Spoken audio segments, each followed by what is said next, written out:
Hello, is this Outside the Walls?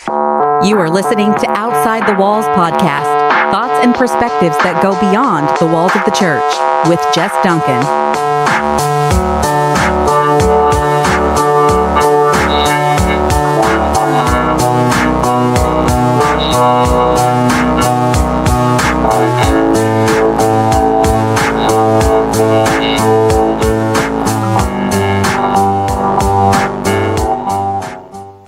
When I was a teenager, I was sitting in my grandma's ultra-conservative church of about 30 members. The preacher was talking about modesty. Oh, great. Here we go again, I thought to myself as I started to just zone out. I had heard these arguments my entire life, and after my own sexual assault, anytime I heard a pastor talking about modesty, not causing your weaker brother to stumble or sin, and purity, I would immediately shut myself down. I was doing a good job of ignoring everything he was saying, and quite honestly, I don't remember anything from the sermon until I heard him pound on the podium, his face red, glistening with sweat, in his booming voice, say, "I know Victoria's Secret. She's a slut and a whore, and she wants everyone else to be that way." I felt my stomach tighten and my face turn red as I was trying to hold in my laughter. Not only was I shocked, because this was the first time I had ever heard a pastor say slut or whore from the pulpit, but also couldn't understand what Victoria would care about what I was wearing under my clothes. Out of the corner of my eye, I could see my grandma making quick glances at me to make sure I was holding it together, because even she knew what he had just said was ridiculous. Once he was done preaching, we got in the car and my parents started talking about how lucky they were to have me, a good girl, who always dressed modestly. They never had to worry about anything happening to me. And there I sat, knowing what they didn't, that I had been assaulted, and no amount of clothing could protect me from a man's evil heart.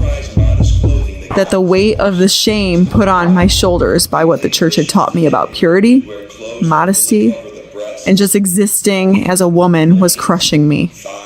I was just a stumbling block. Growing up in the church I did, I was told from a young age that my body had to be covered. There were guidelines a piece of clothing had to meet for it to be deemed modest or appropriate for me to wear. What often went along with these talks about modesty was that a woman needed to dress a certain way as to not cause her weaker brother to stumble or lust, which was sin. The preachers would most often cite Romans 14 using the verse 21 where it says, "It is good not to eat meat or drink wine or do anything that causes your brother to stumble." Sounds pretty upfront, right? I mean, simple. If my dressing a certain way causes my brother to stumble, then I should dress modestly, right? Where Romans 14 is taken completely out of context is that somehow, in every situation of lust, the man is the weaker brother. If we read Romans 14 in its entirety, we know the weaker brother is the person of lesser faith. In my experience, and in many experiences with women I know, when they were approached about the clothing choices, it was when they were the weaker in faith, whether it be by age or maturity as a believer. When I was 13, a friend and I wore matching tops to church, and we were promptly told by an elder of the church that we needed to change because he could see a tiny bit of bra strap and it was distracting to him. In this case, I was the weaker brother. Pastors, elders, deacons, and mature Christian men are using this verse as an excuse to leave their lust problem unchecked because it is much easier to blame someone else. That is not okay. We cannot be placing the sin of men on the shoulders of young girls and women to bear. That is a weight far too heavy for us to carry, and it is abusive. I'm going to be upfront.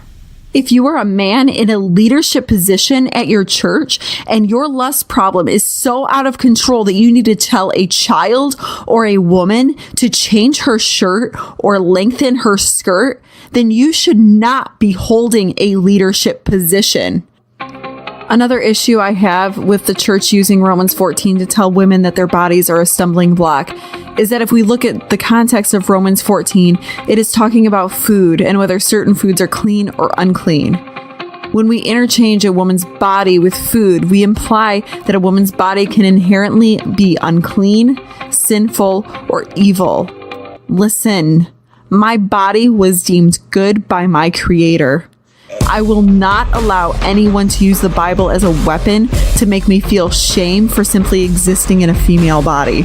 The most devastating thing about modesty culture, purity culture, and telling young girls that they are a stumbling block is what happens to them when they face assault or harassment.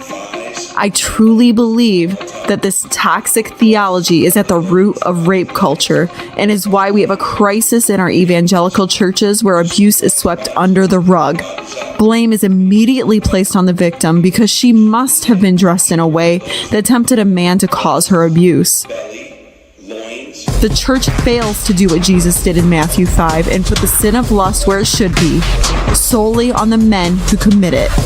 Jesus didn't allow for excuses. He didn't give women a dress code that they should follow. Instead, he told these men it would be better for them to pluck their own eyes out. I feel Jesus is radically saying to these men, you are your own stumbling block. Men, I know some of you have checked out early. Maybe some of you have already typed up some tweet to me to tell me not all men or women less too. Well, I know that. I have some amazing men in my life, and I am well aware that women can fall into the trap of lust. I have a suggestion though.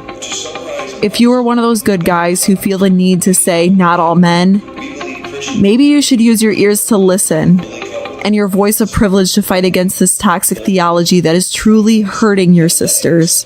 I know some of you listening are struggling with lust. Maybe you expect the women around you to change how they dress because it is easier for you to blame someone else rather than to look inward. Listen, there is no amount of clothing that will change your heart. You can keep making rules. You can keep telling your sisters to cover themselves up more and more, but that will not change your heart. But I have good news for you. Jesus can heal you. Jesus can take your heart of stone and turn it into a heart of flesh. You can ask God to soften your heart so that you will look at women not as sexual objects to be consumed, but as the living, breathing, made in the image of God human beings that they are. Ladies, maybe you have fallen victim to this abuse in the past. Maybe you've spent your whole life feeling ashamed of your body. I want you to hear me. Your body is good. God said so when you were created. Your body was formed with the same love and care that was used to create the entire universe.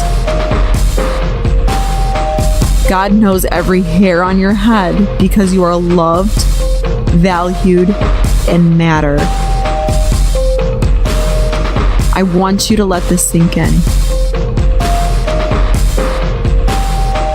God formed women knowing that she would be the vessel used to grow, birth, feed, and nurture the Savior of the world.